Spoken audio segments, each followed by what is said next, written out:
Galera, estamos ao vivo.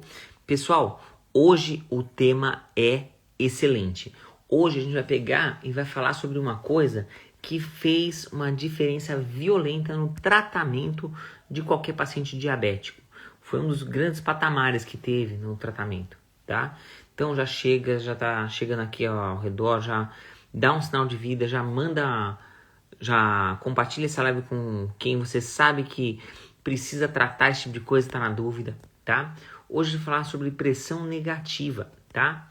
Se você não sabe quem é esse careca na tua frente, meu nome é Afonso, eu sou cirurgião vascular e endovascular e eu sou o cara que te ajuda a lidar com o paciente mais complexo do teu plantão, seja num posto de saúde, seja num pronto-socorro, seja na hora de manejar uma ferida, tá? Então, aqui você vai aprender a como lidar de forma estratégica com o teu paciente mais delicado, tá? E hoje nosso foco é a terapia de pressão negativa. Como que você maneja a pressão negativa no teu paciente? Bom, para começo de conversa, da onde vem essa história? Enfiar o teu paciente no espaço? Não é bem assim. O que acontece é o seguinte, pessoal. Você tem o seguinte. Toda ferida, ela tem 3 fases na cicatrização. Como que acontece a cicatrização de uma ferida? Você tem o seguinte, ó. Cadê papapá? Aqui. Uma ferida, quando ela vai cicatrizar, primeira coisa que acontece, aqui, ó. Aqui tem uma imagenzinha aqui para vocês. Vocês têm o seguinte, primeira coisa que acontece é, você tem o cara se corta. Se o cara se corta, você tem ativação você começa a ter o que a gente chama de agregação plaquetária, né? Essa agregação plaquetária vai formar plaquetas ativadas e as plaquetas ativadas vão começar a se agrupar ali perto da ferida. Isso daí vai acabar ativando, se conectando com uma coisinha que chama fator de von Willebrand e vai começar a ativar, vai começar a expor endotélio. Expõe o que a gente chama de fator 3, que é o fator tecidual. Esse fator tecidual, ele vai levar o quê? Vai levar a cair o que a gente chama de cascata de coagulação. A cascata de coagulação vai levar a uma formação de quimiotaxia de monócito, que vai levar a processo inflamatório. E esse processo inflamatório crônico leva ao que a gente chama de fase inflamatória, que é o que está aparecendo aqui embaixo, no primeiro item aqui. Então, o que acontece? Você vai ter a quimiotaxia de macrófagos, o monócito quando entra no tecido ele vira macrófago, e o macrófago vai ser aquele macrófago M1, que é aquele macrófago natural killer, aquele que destrói todos os tecidos, que limpa necrose, que destrói bactérias, essas coisas. Isso aqui vai limpar o tecido, essa aqui é a fase inflamatória. E essa inflamação, ela vai ter como intuito limpar o tecido e formar o que a gente chama de tecido de granulação. E daí vai começar a mudar o perfil das citocinas, vai sair do tipo de macrófago M1 para o macrófago M2. Daí começa a acontecer o seguinte, começa a mudar o perfil de citocinas e vai começar a ir para a fase de proliferação. Nessa fase de proliferação, vai começar a ter o quê? Você vai começar a ter quimiotaxia de fibroblastos. Esses fibroblastos, quando estão entrando, eles vão fazer o quê? Eles vão começar a formar a cicatriz. Então você vai começar a ter uma regeneração de tecido. E daí o que acontece? Essa cicatriz, ao longo do tempo, ela vai levar a uma nova epiderme, tá? Vai formar uma cicatriz e essa cicatriz que leva à fase que a gente chama de maturação. Quando você começa a ter uma nova cicatriz em cima da ferida. Isso acontece em toda e qualquer cicatriz, tá? Mas aí o que acontece? Você tem situações em que você tem, por exemplo, uma ferida que já está boa, só que ela está muito secretiva. Você precisa manejar o leito da ferida. Então você precisa controlar o quanto tem de secreção da ferida, você precisa controlar o que tem de lesão, né? Ajudar a limpar a necrose, ajudar a limpar os tecidos, para você tentar abreviar ao máximo essa fase inflamatória e tentar estimular a fase proliferativa para depois você levar a uma cicatrização o mais rápido possível. Essa que é a lógica de curativos bioativos. Só que daí o que acontece? Quando você tem uma ferida que está loucamente infectada ou loucamente necrosada, você está numa situação que a gente precisa limpar o tecido, certo? E daí o que acontece? Vamos supor que você limpou esse tecido com uma cirurgia, com alguma coisa maior, só que a ferida assim, ela já está limpa, só que ela está muito secretiva. Quando tem muita secreção, essa ferida com muita secreção, ela simplesmente também não vai cicatrizar. Essa secreção em excesso, ela não permite que o tecido comece a ter uma evolução mais elaborada. Isso pode permitir a reinfecção de uma forma muito importante. Então o que acontece? Olha que causa isso. Você tem uma coisa que é o quê? Você pode pegar e estimular o teu tecido. Você pode tentar controlar a secreção do teu tecido como? Você pode tentar estimular a chegar mais sangue, tá? Você pode tentar preservar esse tecido chegando mais sangue, limpando o excesso de edema, fazendo várias coisas para poder viabilizar a ter uma cicatriz melhor. Então o que acontece? Aí é que entra o que a gente chama de curativo de pressão negativa. O que a pressão negativa faz? Se eu pegar e imaginar o seguinte, de onde veio essa sacada? Vocês já ouviram falar daqueles tratamentos de ventosa? Olha isso daqui, ó. Se eu pegar e colocar uma ventosa, por exemplo, nas costas do paciente, o que acontece? Essa ventosa vai puxar e o cara vai ficar nas costas como se fosse um chupão, né? E isso daí faz o quê? Quando você tem essa pressão negativa, você estimula a tentar aumentar a perfusão do tecido, tá? Esse aumento da perfusão do tecido facilita a chegar mais perfusão para essa área. Então, quando você tira essa ventosa, o que vai acontecer? Essa ventosa vai deixar a pele vermelha, né? E outra coisa que acontece, se eu puxar de forma contínua a secreção em uma ferida aberta, né? O que vai acontecer? Isso daí vai diminuir o edema. Eu vou tirar o líquido da ferida e vou estimular a ferida a cicatrizar mais rápido, tá? É uma coisa para a gente pensar, tá? O que mais pode acontecer? Olha que legal. Cadê papapá? Se eu pegar e eu tentar tirar esse líquido da ferida, olha que interessante. Eu vou tirar o líquido, eu vou tirar o edema de uma forma muito importante. Então o que acontece? Se eu for tirar esse líquido, eu vou ajudar a tirar a população de bactérias. Olha esse estudo aqui embaixo, que é um estudo comparando o curativo de pressão negativa, que é a imagenzinha de baixo, com a imagem de cima, que é o curativo convencional. Se eu pegar e colocar a pressão negativa, começar a chupar a secreção, depois do 5º dia de curativo, a quantidade de bactéria que tem no tecido diminui de uma forma muito significativa. E isso facilita a resolver infecções no paciente que já tem a ferida de bom aspecto, tá? O que mais que acontece? Olha que legal esse negócio. Quando eu tenho uma ferida desse tipo, o que vai acontecer? Eu consigo pegar e eu consigo... desculpa, essa imagem está errada. Tá, papá? Então, o que acontece?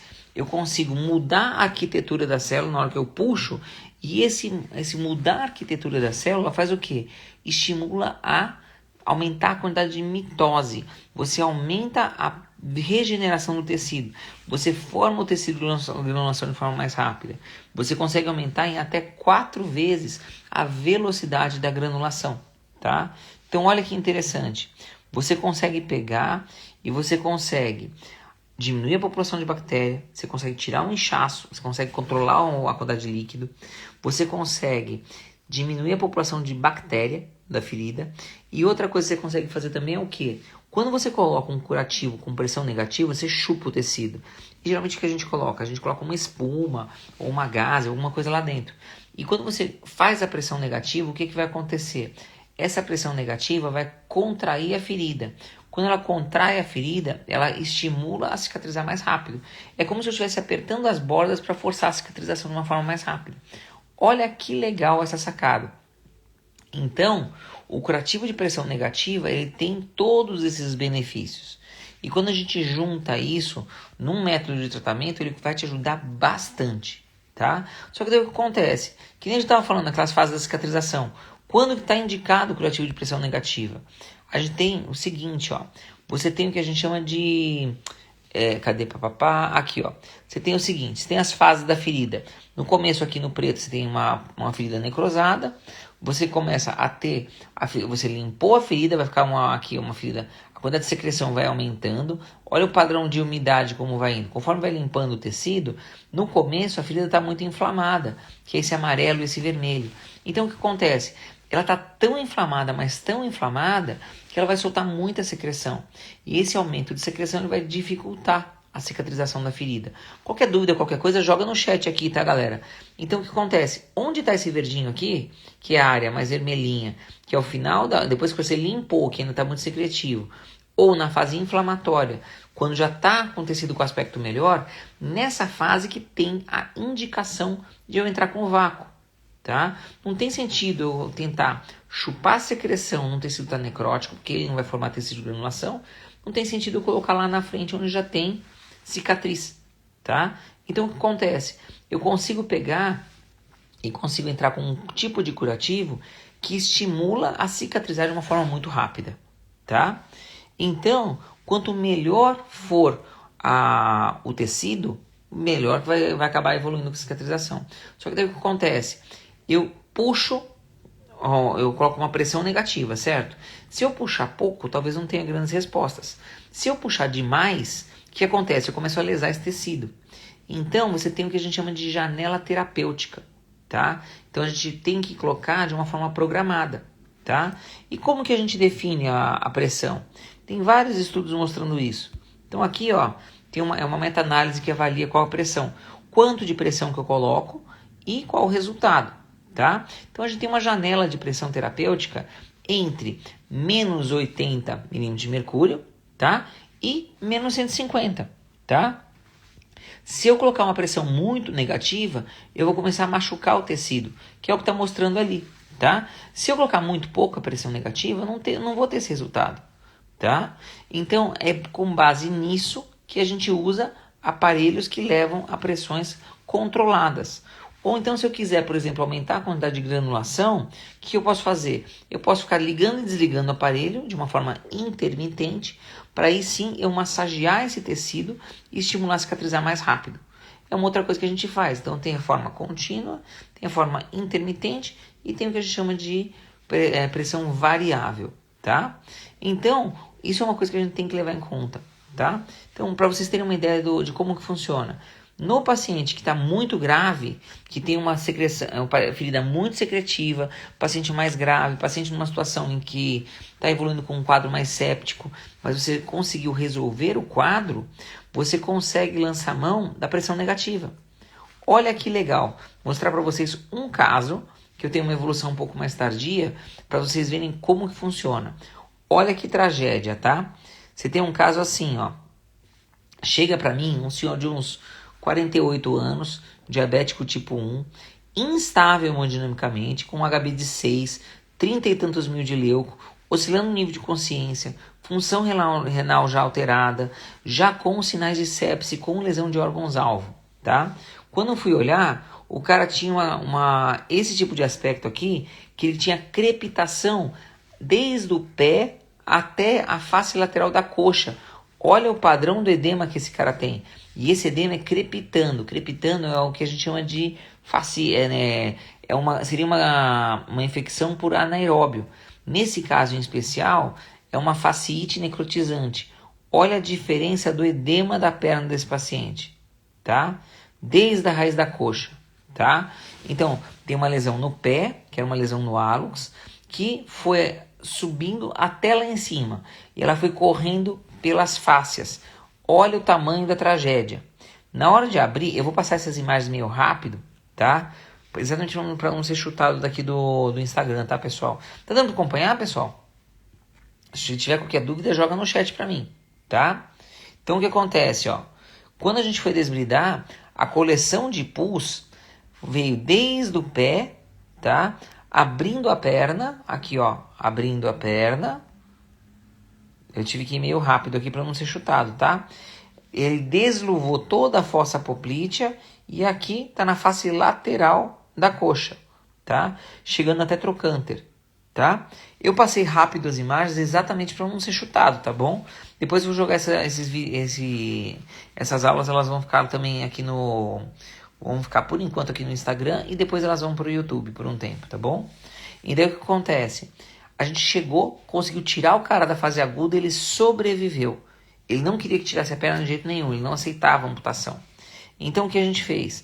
Na hora de fazer o tratamento, esse paciente a gente acabou optando por fazer o seguinte: a gente pediu para tentar entrar com a pressão negativa. Era um hospital daqueles pobre de Marredecia, assim, não tinha muito material. Mas a gente conseguiu uma doação de um curativo a vácuo. Então o que a gente fez? A gente pegou e colocou um curativo a vácuo. Olha como que fica com o curativinho a vácuo. Cadê, papapá? Só um segundo. Aqui. O curativo a vácuo ele fica assim, ó. Aqui, isso aqui era o padrão de linfangite que ele tinha, desde o pé até lá em cima, tá? Então o que acontece? Olha a situação. Quando a gente colocou o curativo a vácuo, a gente colocou um vácuo único até lá em cima.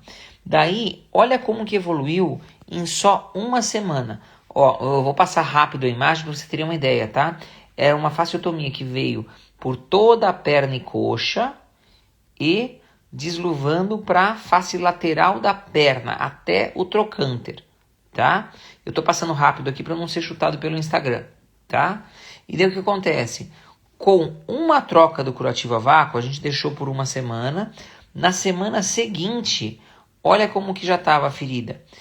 O edema desapareceu, olha como já está mais sequinha, tá? E daí o que acontece? A lateral já estava bem mais seca, tá?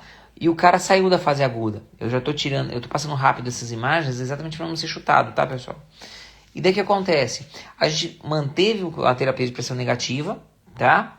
E daí, com 2 semanas, a gente conseguiu já dar uma bela aproximada, tá? Então, olha que legal isso daqui. Olha como já estava. A gente aproximou o leito da ferida. Aqui a gente resolveu todo o desluvamento, tá? E a gente conseguiu aproximar as bordas daqui da ferida, tá? Então, olha que bonitinho isso daqui, tá? Então, se vocês forem olhar, deu para fechar praticamente tudo. A gente deixou em menos de 2 semanas a gente conseguiu resolver o problema desse cara. E daí o que acontece? Depois, nessas 2 semanas, a gente chamou o pessoal da cirurgia plástica que veio abordar junto com a gente e a gente fez um enxerto de pele. Isso com 2 semanas de pós-operatório, já fechou tudo. Olha que legal, isso com 2 semanas de evolução num paciente morrendo, tá? E daí olha que interessante, ó, cadê? Daí depois esse paciente, quando a gente foi acompanhar, olha que legal que ele ficou. A gente conseguiu liberar esse paciente. 2 meses depois, ele estava com a ferida assim, ó, inteira cicatrizada, tá? A perna dele praticamente resolvida, isso com 2 meses de evolução, já tudo fechado. E ele ficou com o pé praticamente inteiro, ele perdeu só o hálux, por causa que era o foco da lesão, ele tinha uma gangrena úmida. E daí o que acontece? Olha que interessante. 6 meses depois, olha como está a perna dele. Total e completamente cicatrizada. A gente conseguiu salvar uma perna usando terapia de pressão negativa. Ah, mas esse cara ficou com uma perna inviável, não sei o que, ele não consegue andar, não tem como mexer em nada, tá? Será que é assim? Aqui, ó. Pra vocês terem uma ideia da situação aqui, ó. Cadê? Papapá. Cadê? Aqui, ó. Olha aqui o cara andando. Olha que fantástico. Ele só não entendeu que tinha que andar reto aqui para poder fazer ele andar, tadinho. Mas ele tá andando sem bengala, sem nenhum tipo de órtese, totalmente reabilitado. Era um paciente que ele iria morrer, ou iria ganhar ou uma desarticulação de quadril, ou uma amputação de coxa de emergência. Olha o quanto saber usar as tecnologias faz a diferença no seu paciente. Beleza? Então, pessoal, olha, terapia de pressão negativa faz a diferença. Como que funciona um curativo a vácuo? Saiba como funciona, saiba como indicar. Nos lugares que é um pouco mais complicado, a gente usa naquele paciente que tem uma ferida que está muito secretiva e limpa. Daí você consegue controlar a umidade e viabilizar a cicatrização dessa ferida. O curativo a vácuo não é um curativo final, ele é um curativo intermediário. Você limpa o tecido para permitir ou um fechamento primário ou uma enxertia de pele, ou um retalho, alguma coisa para você fechar de vez. Ele é um curativo intermediário, ele não é feito para ficar por muito tempo. E é uma forma de você resolver o problema do teu paciente. Olha que legal, faz muita diferença isso para o teu paciente. Conhecer material, conhecer tecnologia faz a diferença. Beleza? Aqui eu falei um pouquinho sobre terapia de pressão negativa. A gente usa também isso em algumas situações para o abdômen, por exemplo, em abdômen agudo, quando tem que fazer o que a gente chama de peritoneostomia, deixar a barriga aberta. É uma ótima opção também e controla bem as secreções do paciente.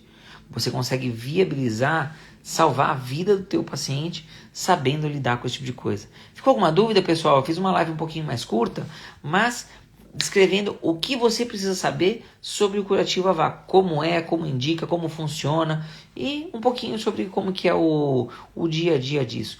Hoje em dia, terapia de pressão negativa é nível de evidência muito alto no tratamento de pé diabético. É uma das primeiras indicações. O problema é que nem sempre a gente consegue ter isso disponível. Quando tem disponível, a gente consegue usar, a gente praticamente usa em praticamente todos os pacientes hoje. No privado é rotina. No público, nem sempre a gente tem acesso. Então, por exemplo, hoje eu acabei pegando um paciente grave, eu consegui colocar um curativo a vácuo no hospital público.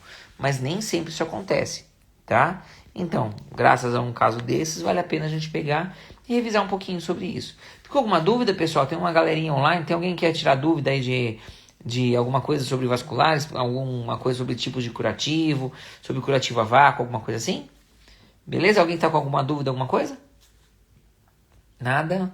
Sem choros, lamentações. Então, galera, qualquer dúvida, qualquer coisa, vocês me mandam mensagem pelo Instagram, aqui pelo Insta, beleza? Então, toda semana tem discussão de caso, tem discussão de algum tema de vascular voltada para você que está aí na linha de frente, tá bom? Beleza, galera? Falou, pessoal. Até mais.